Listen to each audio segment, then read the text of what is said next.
नमस्कार दोस्तों। आपको मालूम ही होगा कि रामचंद्र जी के 14 बरस का वनवास मिला था। तो रामचंद्र जी को 14 बरस ही क्यों मिला? 15 बरस क्यों नहीं? 13 बरस क्यों नहीं? इस 14 के पीछे क्या है राज? और 14 ने उनको कहाँ तक पहुँचाया? 14 के विषय में अंक ज्योतिष के माध्यम से आज उसका महत्वपूर्ण 14 के रहस्य को आप समझेंगे। पूरी तरह समझने के लिए पूरी वीडियो को देखें। दोस्तों, उस समय में जो व्यक्ति 14 बरस राजपाट में भाग न लेता हो, वह व्यक्ति जब लौट के आता था तो उस व्यक्ति को राजपाट का हिस्सा नहीं मिलता था। कैकई यह जानती थी कि उस समय के नियम के अनुकूल अगर रामचंद्र जी 14 वर्ष वनवास में रहे और मेरा पुत्र भरत राजा बने, और जब रामचंद्र जी वापस आए तो वह राजा नहीं बनेंगे, जिसके कारण वह 14 बरस का राम के लिए वनवास मांगी। लेकिन 14 बरस राम के लिए वह वरदान साबित हुआ। वह कैसे? वह अंक ज्योतिष के हिसाब से आप समझेंगे। अंक ज्योतिष में 14 जो अंक होता है वह 1 और 4 होता है। एक अंक जो होता है वह सूर्य का अंक है, जिससे राज, सत्ता और पिता इसका संबंध है। अब देखेंगे कि 4 से 4 दिशा का बोध होता है, 4 वेद का बोध होता है, चौमुखी दिया जो है उसका बोध होता है, 4 सिर का बोध होता है, 4 पहर का बोध होता है, चौमुखी गली का बोध होता है। आप अनगिनत बात इसमें जोड़ सकते हैं। तो जब 1 जोड़ 4 जब इसको करते हैं तो ये होता है 5। 5 से 5 तत्व का बोध होता है, 5 अंगुली का बोध होता है। भारत में 5 जो अंक है बहुत ही पवित्र माना जाता है।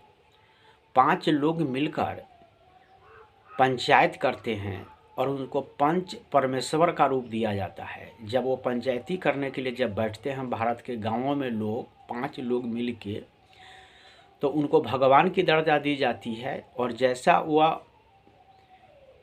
लोगों पर सुनाते हैं अपना विचार विमर्श, वैसा लोग मान लेते हैं और मान लेते हैं कि भगवान का यही मर्जी है। इतनी पवित्र बातें सिर्फ भारत में ही हो सकती है और कहीं नहीं। तो 1, 4 और 5 की आज बात करेंगे। तो 5 से बुध ग्रह का बोध होता है, और बुध ग्रह जो हैं हमारे शरीर में जो नस है वो बुध ग्रह के कारक हैं। इसका अर्थ यह हुआ कि 9 जो ग्रह है उस ग्रह को हमारे शरीर के अंगों को पाट के यह बताया गया है कि किस पार्ट में किस ग्रह का अधिपति है या प्रभाव है। जब वह ग्रह खराब होता है तो हमारे शरीर में विकार उत्पन्न होता है। यह अंक ज्योतिष या अध्यात्म के दृष्टिकोण से है दोस्तों। जब हम ग्रहों को सुधारते हैं तो शरीर में जो विकार होता है वो खत्म हो जाता है। तो आज यह बात करेंगे कि बुध जो होता है वह हरियाली होता है। जो चारों तरफ जो देख रहे हैं प्रकृति में जो हरा चीज़ है वह हरियाली जो है वह बुध है। प्रकृति के सारे चीज़ों को 9 भागों में बांट के इसका यह अर्थ निकालते हैं कि किस ग्रह के अधीन किस चीज़ है। तो उसी चीज़ में हरियाली होता है। तो रामचंद्र जी जब जंगल में गए तो वहाँ हरे भरे वृक्ष थे जो बुद्ध के प्रतीक थे। वृक्ष ऐसे कई ग्रहों का प्रतीक होते हैं। जितने ही भी 9 ग्रह हैं उनके लिए अलग अलग पेड़ होते हैं। तो मैं सभी की बात नहीं कर रहा हूँ, मैं बुद्ध की बात कर रहा हूँ। तो आप देखेंगे कि रामचंद्र जी उनको लक्ष्मण और सीता के साथ गए। तो अगर पत्नी के साथ जो भी घटनाएं घटती है तो उसका जिम्मेवार आपका शुक्र होते हैं। और भाई का अगर प्यार मिलता है तो इसका प्रभाव जो होता है मंगल होता है। तो मंगल जो है वो रामचंद्र जी के बहुत ही स्ट्रांग है, इसलिए लक्ष्मण का उनका साथ मिला। और छोटे भाई का बड़े भाई का सानिध्य प्राप्त होता है तो उस व्यक्ति में सूर्य की स्थिति अच्छी होती है। आप ऐसे कह सकते हैं कि रिश्ते में जो बड़ा भाई होगा वह सूर्य होगा और छोटे भाई जो होगा वह मंगल होगा। ये दोनों का कॉम्बिनेशन जो होती है, आपका जो अंक 19 होता है वह यही कॉम्बिनेशन बनता है। तो 4 दिशा को आप देखेंगे कि जब हम एक वर्ग बनाते हैं तो उसमें 4 कोण होता है, तो 4 दिशा का बोध होता है वो। और बीच में जो सेंट्रलाइज जो होता है उसको हम 5 बैठाते हैं। तो राम के नाम चारों दिशा में फैला, एक सेंट्रलाइज होके जो होती है, बीच में जो मतलब जो है वो राम हुए और चारों दिशा में राम फैल गए। ये पूरे भारत ही नहीं पूरे संसार में यह फैल रहा है और फैलता जा रहा है। और एक दिन पूरे संसार में यह चीज़ फैल जाएगा। और जो कहावत है कि कण कण में बसे है राम, वो वाकई में जो है कण कण में बसे हैं राम, यह बात साबित हो जाएगी। तो राम को चारों दिशा में वह भ्रमण किए और उन्हें राजकुमार से भगवान राम का पद भी मिला। तो 5 जो है बुद्ध जो है उनका सहायक हुआ। उन्होंने जो कमिटमेंट किया वह जो होता है एक, आप कह सकते हैं कि वह जो बोले वही मर्यादा, उन्होंने जो किया वही मर्यादा, उन्होंने जो भी चीज़ किया वो मर्यादा। और मानव के लिए वह लकीर बन गया। वह मानव उस चीज़ को समझते हैं। तो यह देखेंगे कि 4 दिशा में उनकी नाम को फैल गई और राजकुमार राम से वो भगवान राम बन गए। यह 14 का जो अंक जो हुआ, 14 के अंक का अर्थ एक परिवर्तन भी होता है।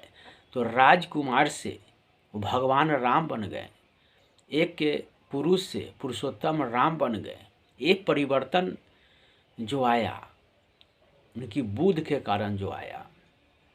ये 5 अंक जो है दोस्तों, यह बुद्ध अंक है।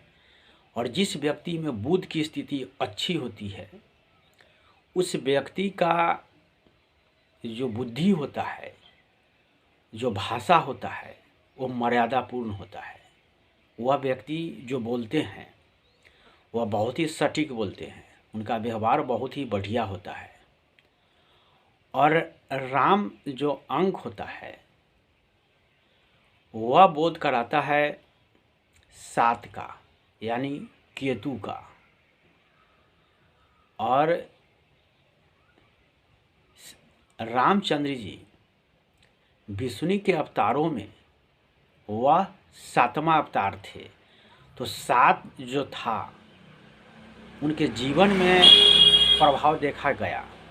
अंक ज्योतिष के हिसाब में भी देखेंगे कि 7 का जो अर्थ होता है वो केतु का होता है। तो केतु जो ग्रह है वो अध्ययन, ज्ञान और रहस्य, ये 3 अंकों का केतु के लिए है। तो राम शब्द में ही रहस्य है, ज्ञान है, और वह व्यक्ति एक योद्धा थे। तो यह चीज़ को देखेंगे कि आप जितना पढ़ेंगे रहस्य का पर्दा खुलते जाएगा और रहस्यमय दुनिया में आप प्रवेश कर जाएंगे। रहस्यमय दुनिया का जितने जो द्वार है, जैसे आप उसको पढ़ेंगे, अध्ययन करेंगे, तो उसमें नए नए चीज़ समझने और देखने को मिलेगा। उसे पढ़ने से आपको ज्ञान की प्राप्ति होगी। तो यह सटीक बैठता है प्रभु राम के जीवन में। जो यह अंक का जो प्रभाव होता है, यह स्पष्ट उनको देखा गया है। उन्हें यह गर्हो प्लस पहुंचाया, और निश्चित रूप से अंकों को समझने वाले जातक के लिए और ज्योतिष विद्या को मानने वाले मानव के लिए, जातक के लिए एक अच्छी उदाहरण है कि ग्रहों का प्रभाव जब मनुष्य पर पड़ता है, जब मानव पर पड़ता है, तो यह सभी लोगों पर किसी पर कम किसी पर ज़्यादा होता है, लेकिन प्रभाव होता है। तो उस प्रभाव प्रभु राम पर भी पड़ा, लेकिन उन्होंने उस ग्रह का अच्छे तरह से उसका उपयोग किए, और जिसका परिणाम आप सभी लोगों के सामने है। तो दोस्तों, क्या आपको ज्योतिष में विश्वास है? ज्योतिष जो अध्ययन करता है वह ग्रहों के प्रभाव का अध्ययन करता है। तो उस ज्योतिष से क्या फ़ायदा है? उसको आप मानते हैं तो क्यों मानते हैं, नहीं मानते हैं तो क्यों नहीं मानते हैं, और इसका पूरे संसार मानता है, तो इसको मानने के पीछे क्या लॉजिक है, क्या ज्ञान है, क्या विज्ञान है, क्या रहस्य है, इस सभी को समझने के लिए हमारे वीडियो में बने रहें। और ऐसे ही आपको ज्ञानवर्धक वीडियो आगे भी मिलते रहेंगे, इसीलिए चैनल को सब्सक्राइब करें। अगर वीडियो अच्छी लगी है तो लाइक भी करें और शेयर भी करें दोस्तों। और आपके मन में कोई अगर प्रश्न है तो आप हमारे कमेंट बॉक्स में लिखें, आपको जवाब निश्चित रूप से दिया जाएगा। अगर आपके अपने डेट ऑफ बर्थ का विश्लेषण कराना हो या आपका नाम का विश्लेषण कराना हो तो कमेंट बॉक्स में लिखें और अपना व्हाट्सएप नंबर भी लिखें। निश्चित रूप से आपको जवाब मिलेगा, वो वीडियो के द्वारा ही मिलेगा। और आपने जो वीडियो देखा उसके लिए धन्यवाद।